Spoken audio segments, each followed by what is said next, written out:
Hi, chemists. Or hi, biologists. Sorry, I'm in chemistry mode. Hello, biologists. So today is Tuesday, May 26, 2020. We are working on our Unit 1 bundles for revision. So now we're on mini QPA 2. So let's get started with that. So you pull up your Google Classroom like you always do. You go to classwork, you go to the revision bundle on Unit 1. You go to mini QPA 2 because that's what we're working on right now. You are already watching this video introduction, so that's awesome. So you have step 1 almost completed. And then make sure you familiarize yourself with the bundle map. And then you go through each step, talking about what the different phases of the cell cycle are. So we're talking about mitosis and then meiosis, which is, so mitosis is for your somatic cells, which means your non-sex cells in your body. So your liver cells, your brain cells, your skin cells, stuff like that. And then meiosis is for your sex cells. So it's like the eggs and sperm cells for us mammals.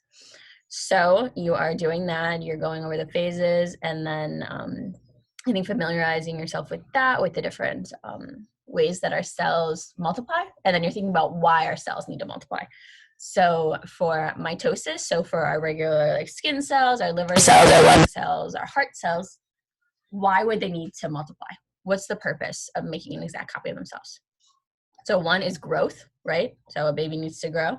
We need to create more skin cells because the skin cells, there's a greater surface area from when you're a little baby to now.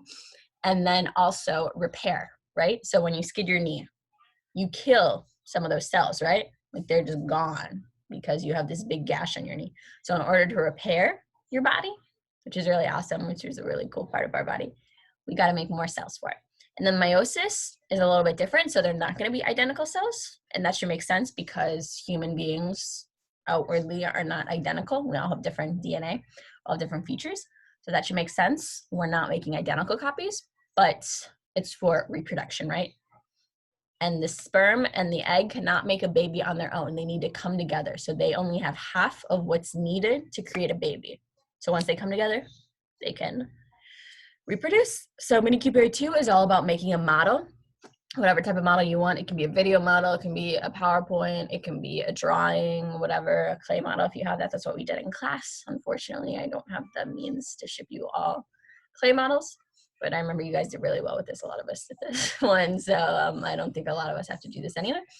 And then you're researching a potential problem. So using your model as a guide to, so what can go wrong with cell division? So what can go wrong in mitosis? Some examples include Down syndrome, cancer, hemophilia, which is a blood disease. So a lot can go wrong, right? Because sometimes our cells, like even though there are mechanisms to kind of solve for or to check for if there's any types of error, sometimes they get through, right? So that's all you need to do. So good luck.